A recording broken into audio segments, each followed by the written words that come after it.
नमस्कार, जोहार। चलिए जानते हैं झारखंड की ताज़ा खबरों को, लेकिन उससे पहले अगर आपने अभी तक इस चैनल को सब्सक्राइब नहीं किया तो सब्सक्राइब कर लें, जिससे कि आपको झारखंड की ताज़ा खबर रोजाना मिलती रहे। सबसे पहली खबर, लातेहार में 2 सीटों पर वोटिंग के लिए दूसरे दिन मतदान कर्मियों की रवानगी जारी। झारखंड विधानसभा चुनाव 2024 के मद्देनजर 13 नवंबर को होने वाले मतदान को लेकर लातेहार जिला प्रशासन ने पूरी तैयारी कर ली है। इस क्रम में डिस्पैच सेंटर से मतदान कर्मियों का रवानगी जारी है। उपायुक्त और एसपी ने मतदान कर्मियों को आवश्यक दिशा निर्देश दिए हैं। बता दें कि जिले के 2 विधानसभा क्षेत्र लातेहार और मनिका में कुल 679 बूथों पर मतदान होना है। अगली खबर, झारखंड में महिला की हत्या, तलवार लहराते हुए घूमने लगा आरोपी। झारखंड के पश्चिमी सिंहभूम जिले से एक दिल दहला देने वाली घटना सामने आई है। एक 55 साल की महिला की हत्या की गई। हत्यारा पूरे गांव में तलवार लहराते हुए घूमने लगा। जानकारी के मुताबिक चक्रधरपुर प्रखंड के जामिद गांव निवासी 55 वर्षीय प्रिया देवी अपने बागान में लकड़ी चुन रही थी। इसी दौरान गांव के विक्षिप्त युवक करमू महतो तलवार लेकर प्रिया देवी पर हमला कर दिया।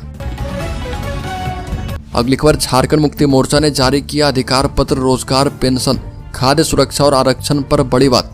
बता दें कि झारखंड मुक्ति मोर्चा ने शिक्षा और रोजगार के साथ साथ 150 बिंदुओं पर जनता को लाभान्वित करने की घोषणा की। झारखंड मुक्ति मोर्चा ने शिक्षा और रोजगार के साथ साथ किसान, अनुबंध कर्मी, महिला उद्योग, पर्यटन, स्वास्थ्य, खेलकूद और खाद्य सामाजिक सुरक्षा को अहम बिंदु बनाया। झारखंड मुक्ति मोर्चा के प्रमुख और राज्यसभा सांसद शिबू सोरेन एवं पार्टी के महासचिव विनोद कुमार पांडे ने झारखंड मुक्ति मोर्चा का घोषणा पत्र जारी किया है, जिसे अधिकार पत्र नाम दिया गया। अगली खबर, कल्पना सोरेन ने फोन से ही लातेहार की जनसभा को संबोधित किया। बीजेपी पर जमकर बरसी। बता दें कि हेलीकॉप्टर को उड़ान भरने से रोका गया। इस कारण कल्पना सोरेन को करीब 1 घंटा तक मुसावनी में खड़ा रहना पड़ा और उन्होंने फोन से ही लातेहार की जनसभा को संबोधित किया। इस घटना के लिए उन्होंने नाराजगी जताई और घाटशिला से ही वीडियो जारी कर कहा कि विपक्ष सरकारी मशीनरी का दुरुपयोग कर रहा, हमें अनुमति नहीं दी जा रही है और हम जगन्नाथपुर, लातेहार और तोरपा में जाकर संबोधित नहीं कर पाए। अगली खबर, बच्चों से भरा स्कूल वैन खेत में पलटा। सरायकेला के रांगा मटिया में घटना। झारखंड के सरायकेला जिले में सुबह एक सड़क दुर्घटना घटी।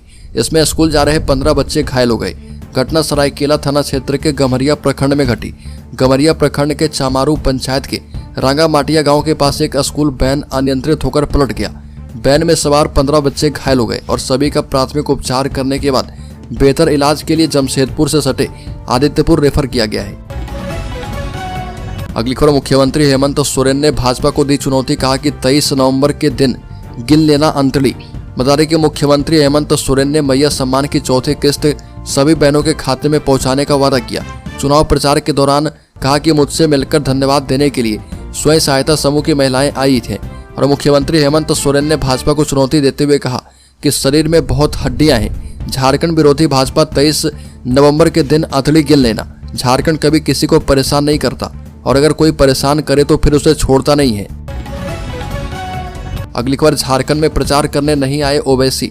बता दें कि बाबर खान ने कहा कि ओवैसी को आना था, लेकिन अनुमति मिलने में देर होने के कारण नहीं आ पाए। उन्होंने कहा कि सभा के दौरान कुछ लोगों ने व्यवधान पैदा करने की कोशिश की, लेकिन यहाँ के मुसलमान समझ गए हैं कि अब किसी के झांसे में नहीं आने वाले। उन्होंने पतंग छाप पर मुहर लगाने की अपील की।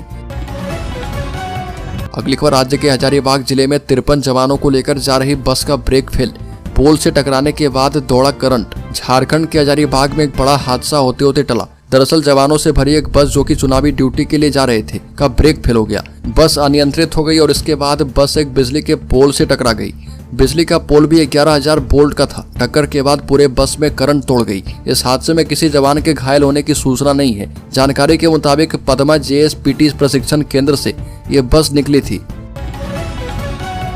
अगली खबर, झारखंड में ईडी की छापेमारी पर भड़की झारखंड मुक्ति मोर्चा ने कहा कि इस बार आपकी कहानी खत्म। झारखंड में ईडी का बड़ा एक्शन देखने को मिला है और 1 दर्जन से अधिक जगहों पर छापेमारी की गई। ANI ने सूत्रों के हवाले से बताया कि यह कार्रवाई बांग्लादेशी घुसपैठ से जुड़े मनी लॉन्ड्रिंग मामले में की गई है। झारखंड के अलावा पश्चिम बंगाल में भी छापेमारी की गई। दरअसल झारखंड में विधानसभा चुनाव के पहले चरण के लिए वोट डाले जाएंगे।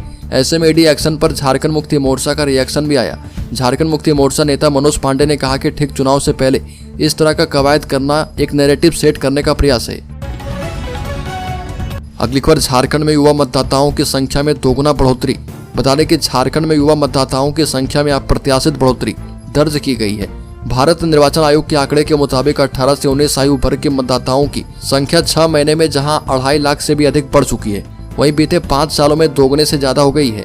निर्वाचन आयोग के मुताबिक विधानसभा चुनाव 2019 में राज्य में 18 से 19 आयु वर्ग के युवा मतदाताओं की संख्या 5,49,619 थी, जो कि बीते मई में संपन्न लोकसभा चुनाव में बढ़कर 9,29,071 हो गई है। अगली खबर, झारखंड और बंगाल में ईडी की ताबड़तोड़ छापेमारी, 17 ठिकाने पर टीम ने बोला धावा। झारखंड में मतदान से एक दिन पहले ईडी ने ताबड़तोड़ छापेमारी शुरू की। ईडी ने यह छापेमारी जो है बांग्लादेशी घुसपैठियों से जुड़े मनी लॉन्ड्रिंग मामले में की है। बांग्लादेशी घुसपैठियों को झारखंड और बंगाल में बसाने के लिए पैसे के मामले में की गई है। झारखंड के अलावा पश्चिम बंगाल में भी ईडी ने रेड किया और जानकारी के मुताबिक ईडी ने दोनों राज्य के 17 ठिकाने पर धावा बोला। इस दौरान एक फेमस होटल स्काई लाइन और रिसोर्ट बाली में भी रेड की गई है। अगली खबर, धारा 370 SC/ST आरक्षण पर झूठा बयान, अमित शाह के खिलाफ कार्रवाई की मांग। कांग्रेस कमेटी के प्रतिनिधिमंडल ने आरोप लगाया कि अमित शाह ने पलामू के छतरपुर विधानसभा क्षेत्र में जनसभा में राहुल गांधी का उल्लेख किया था और इसमें कश्मीर में धारा 370 की वापसी, SC/ST OBC का आरक्षण छीनकर अल्पसंख्यक को दे देने जैसी झूठी बयानबाजी की गई। विपक्ष के नेता राहुल गांधी, मुख्यमंत्री हेमंत सोरेन, राजद नेता तेजस्वी यादव का भ्रामक विज्ञापन सोशल मीडिया के जरिए प्रसारित की जा रही है। ज्ञापन देने वाले में झारखंड प्रदेश कांग्रेस के मीडिया प्रभारी राकेश सिन्हा शामिल थे। अगली खबर, पोटका में रोड शो, घाटशिला में जनसभा। मिथुन चक्रवर्ती ने झारखंड में बीजेपी के लिए किया चुनाव प्रचार। मिथुन चक्रवर्ती ने पूर्वी सिंहभूम जिले के पोटका विधानसभा क्षेत्र में रोड शो करके बीजेपी उम्मीदवार के पक्ष में चुनाव प्रचार किया। इस सीट से पूर्व मुख्यमंत्री अर्जुन मुंडा की पत्नी मीरा मुंडा बीजेपी की उम्मीदवार है।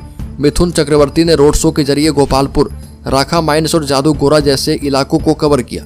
इस दौरान बीजेपी नेता और फिल्म स्टार मिथुन चक्रवर्ती की एक झलक पाने के लिए लोग बेताब नजर आए। अगली खबर, झारखंड में सीएम पद के लिए सबसे आगे कौन। तो बता दें कि झारखंड में वोटिंग से पहले सर्वे सामने आया, जिसमें जनता ने झारखंड के मुख्यमंत्री पद के लिए अपनी पसंद को जाहिर किया। मेट्राइज सर्वे के मुताबिक आम जनता ने बाबूलाल मरांडी को मुख्यमंत्री पद के लिए पहली पसंद बताया। साफ छवि के लिए उन्हें मुख्यमंत्री लोग बनाना चाहते हैं। दिलचस्प बात यह है कि जेल जाने के बाद हेमंत सोरेन जनता के पक्ष में पिछड़ते हुए दिख रहे। हेमंत सोरेन के लिए बतौर मुख्यमंत्री लोगों ने बहुत ज्यादा दिलचस्पी नहीं दिखाई। झारखंड में वोटिंग से पहले सर्वे का खुलासा चुनाव को और भी दिलचस्प बना रहा। बाबूलाल मरांडी राज्य के निवासी के बीच लोकप्रियता बढ़ाने में सफल हुए हैं। अगली खबर, झारखंड हाईकोर्ट में इस दिन रहेगी छुट्टी। झारखंड हाईकोर्ट में 13 नवंबर को विधानसभा चुनाव को लेकर अवकाश रहेगा और उस दिन हटिया, रांची एवं कांके विधानसभा क्षेत्र में मतदान किया जाएगा। इसको देखते हुए हाईकोर्ट की ओर से अवकाश की घोषणा कर दी गई है। छुट्टी के संबंध में रजिस्ट्रार जनरल के हस्ताक्षर से अधिसूचना जारी की गई है। इसके बदले 7 दिसंबर को हाईकोर्ट में कार्य दिवस रहेगा। उल्लेखनीय कि पूर्व में हाईकोर्ट में सिर्फ द्वितीय चरण के तहत खिजरी विधानसभा क्षेत्र में 20 नवंबर के चुनाव को देखते हुए अवकाश की घोषणा की गई थी। अब 13 नवंबर को भी मतदान के कारण अवकाश रहेगा। अगली खबर, कांग्रेस ने कहा कि झारखंड में भारतीय जनता पार्टी का घिरना अभियान उल्टा पड़ गया है, क्योंकि सोशल मीडिया मंच पर झूठे और भ्रामक वीडियो पोस्ट करने को लेकर बीजेपी की झारखंड इकाई के खिलाफ चुनाव आचार संहिता उल्लंघन के लिए रांची में प्राथमिकी दर्ज की गई है। सूत्रों ने बताया कि साइबर अपराध पुलिस थाना रांची ने भी IT अधिनियम की धारा 69A के तहत सोशल मीडिया मंच को आपत्तिजनक पोस्ट हटाने के लिए पत्र लिखा है।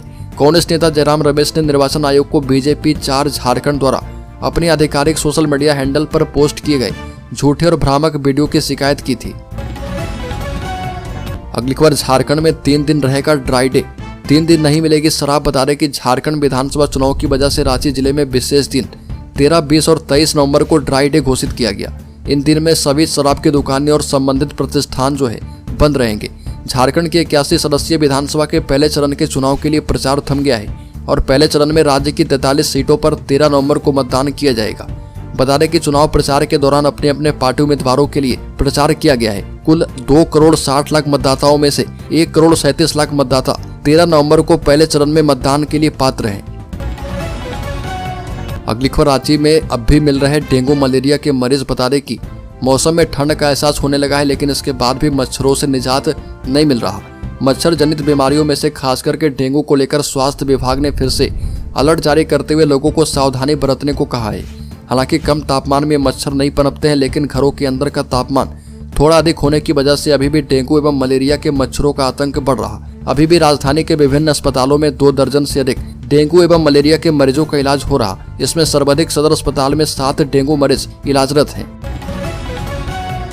अगली खबर, रघुवर दास के खिलाफ चुनाव आयोग पहुंची कांग्रेस। इस मामले में दर्ज करवाई शिकायत बता रही कि कांग्रेस पार्टी ने एक डेलीगेशन भेजकर चुनाव आयोग में शिकायत दर्ज करवाई है। पार्टी ने बीजेपी पर आरोप लगाया कि वो सत्ता का दुरुपयोग कर रही है, चुनाव में जीत के लिए सांप्रदायिकता फैला रही है और एक विशेष समुदाय के प्रति नफरत फैला रही है। कांग्रेस का आरोप है कि संवैधानिक पदों पर बैठे लोग पार्टी का प्रचार कर रहे हैं। कांग्रेस सांसद शशिकांत सेंथिल के नेतृत्व में डेलीगेशन ने चुनाव आयोग से मिलकर बीजेपी के खिलाफ शिकायत दर्ज करवाई है। शिकायत में महाराष्ट्र में बीजेपी पर एक विशेष समुदाय के खिलाफ विज्ञापन, बीजेपी सांसद महादिक के लाड़की बहन योजना और महिलाओं पर दिए गए बयान की शिकायत शामिल है। अगली खबर, उत्तर प्रदेश के मुख्यमंत्री योगी आदित्यनाथ का बड़ा हमला, कहा कि रोहिंग्या बांग्लादेशी घुसपैठियों के लिए झारखंड धर्मशाला में तब्दील हो चुका है। उन्होंने झारखंड मुक्ति मोर्चा कांग्रेस गठबंधन पर राज्य में रोहिंग्या और बांग्लादेशी घुसपैठ को बढ़ावा देने का आरोप लगाया, जिससे झारखंड की कानून व्यवस्था पर असर पड़ रहा।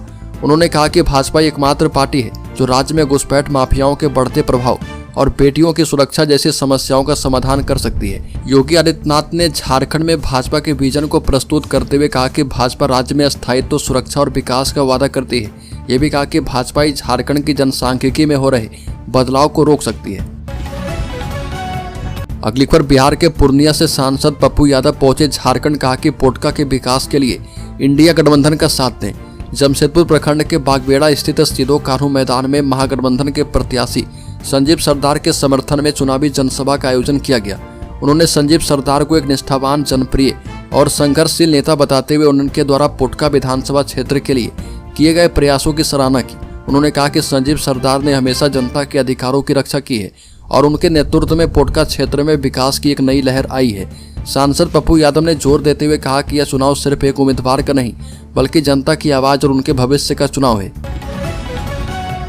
अगली खबर, झारखंड के शेयर होल्डर्स इन्वेस्टर्स के लिए बड़ी खबर। दिन के ऊपरी स्तर से 750 अंक गिरा सेंसेक्स। निफ्टी भी 230 अंक फिसला। ऑटो सेक्टर में सबसे ज्यादा बिकवाली। सेंसेक्स 12 नवंबर के दिन के ऊपरी स्तर 79,820 से 750 अंक गिरा है। वहीं निफ्टी भी दिन के ऊपरी स्तर 24,242 से 230 अंक गिरा। अभी सेंसेक्स 430 अंक की गिरावट के साथ 79,060 के स्तर पर कारोबार कर रहा। निफ्टी में भी 120 अंक की गिरावट है। ये 24,020 के स्तर पर कारोबार कर रहा। सेंसेक्स के 30 शेयरों में से 22 में गिरावट और 8 में तेजी दर्ज की गई है।